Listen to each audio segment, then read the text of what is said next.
rise over the South Dakota prairie, and the grass suddenly falls away into a world that looks like another planet. Ranks of jagged spires, sharp ridges and deep canyons drop hundreds of feet below the plain, their walls painted in bands of red, gold, and gray. It is a place so harsh and so strange that two different peoples looked at it and gave it the same name. Welcome to Badlands National Park.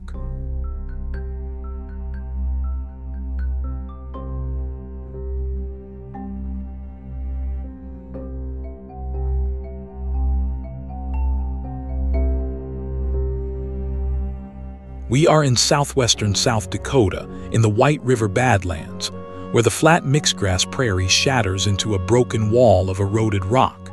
This is a landscape of two worlds pressed together, open grassland above and a carved stone labyrinth below. And every part of it is on the move, being sculpted grain by grain before our eyes.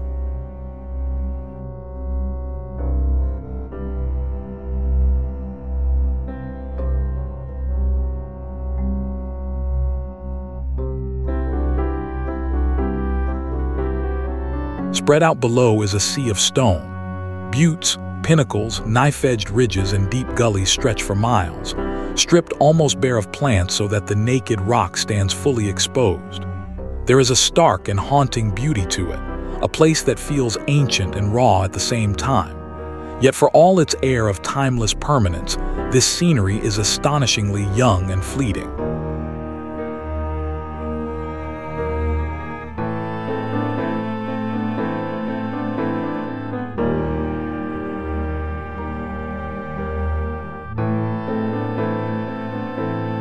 Every layer here is a page from deep time.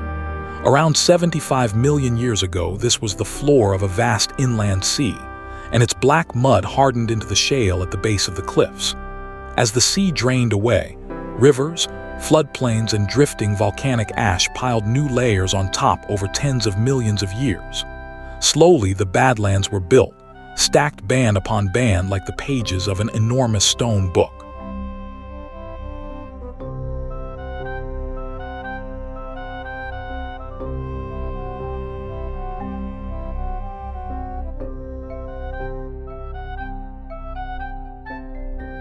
Then that book began to be carved open. Only about 500,000 years ago, the White River and its streams, aided by rain and frost, started cutting down through the soft layers, and they are cutting still. The Badlands erode with unusual speed, wearing back roughly an inch every year. In a landscape that took millions of years to build, geologists say these spires will be washed completely away in another 500,000. A mountain range dissolving before it can grow old.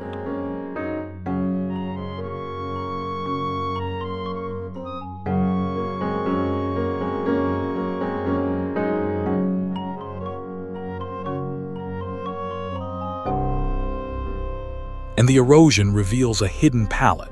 Each stripe banding the cliffs marks a different chapter of the past, its color set by the ancient soils and minerals within. Deep reds and yellows are old fossil soils stained by iron. Whites and grays are river sands and volcanic ash, and together they stack into what visitors call the Badlands Rainbow. At sunrise and sunset, the low light sets these bands aglow, and the whole wilderness seems to burn.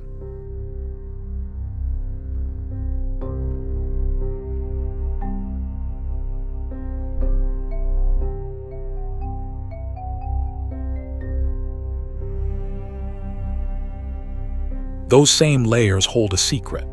The Badlands contain one of the richest fossil beds on Earth, a graveyard preserving a stunning record of prehistoric life. As the streams cut down, they expose the bones of creatures that lived here between roughly 32 and 37 million years ago, a lost age of mammals.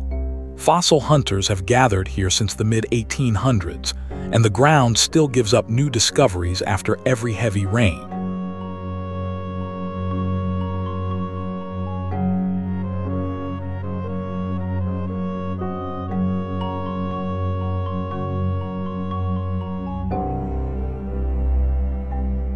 The animals they reveal are astonishing. Three-toed dawn horses no bigger than dogs once browsed here, alongside ancient rhinoceroses, saber-toothed predators called nimravids, and the titanother, a huge horned beast larger than a modern rhino. In the older marine shale below lies stranger treasure still, including Archelon, a sea turtle the size of a small car that swam the vanished inland sea. Whole worlds of life are layered beneath our feet.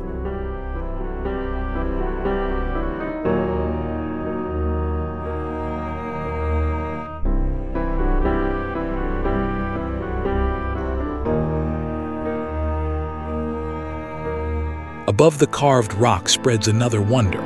The park protects one of the largest stretches of mixed-grass prairie left in the United States, a rolling ocean of grass where tall and short species meet. Once this grassland rolled unbroken across the heart of the continent, but almost all of it has been plowed under. Here it survives, alive with wind, birdsong, and the movement of great herds.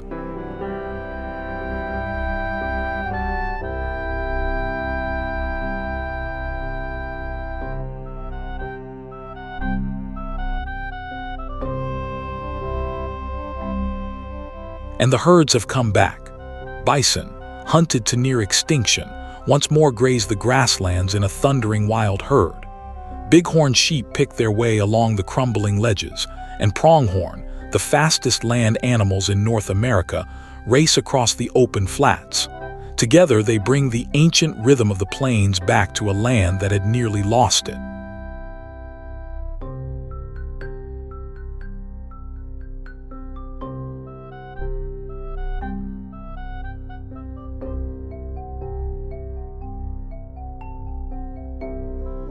The prairie also shelters a quiet miracle. Beneath the grass sprawl the burrows of prairie dog towns, whose chattering colonies feed almost everything else. Among the hunters that depend on them is the black-footed ferret, once believed extinct and among the most endangered mammals in North America. The Badlands became one of the first places where these masked hunters were released back into the wild, a fragile comeback still unfolding in the dark of the burrows.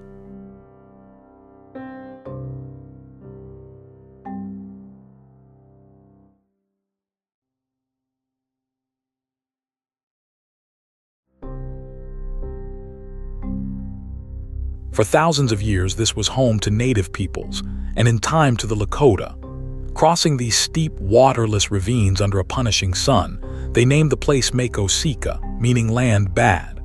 French fur trappers who came later reached for almost the same words, calling it Les Mauvaises Terres à Traverser, the bad lands to cross. From those two verdicts, spoken in two languages, comes the name we still use today.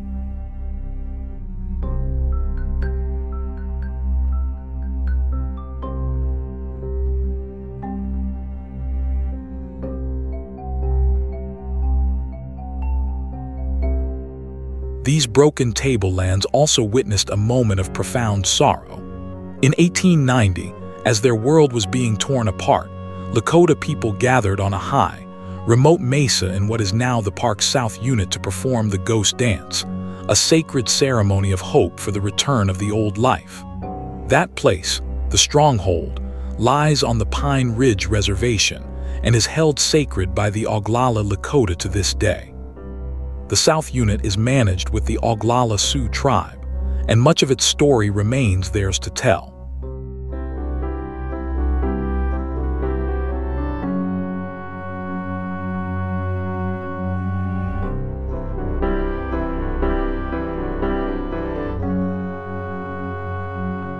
In time, the nation moved to protect this fragile country. The Badlands were set aside as a national monument in 1939, guarding both the eroding formations and the fossils they hold. In 1978, the protected land was enlarged, and its rank was raised to a full national park. Today it safeguards nearly 250,000 acres of spires, grassland, and deep thyme.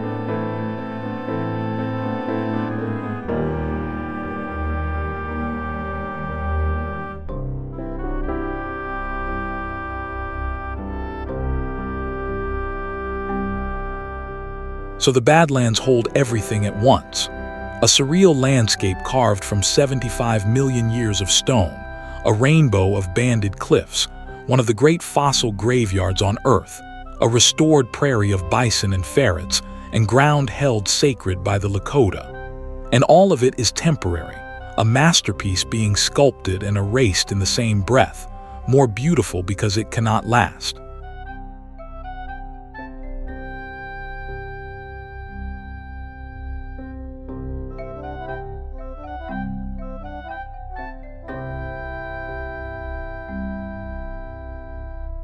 Eroded spires that will one day wash away, the bones of a lost world, the return of the buffalo, and a land two peoples called bad and one people still calls sacred. Thank you for watching. Follow for more interesting people, places, and things we cover on the channel.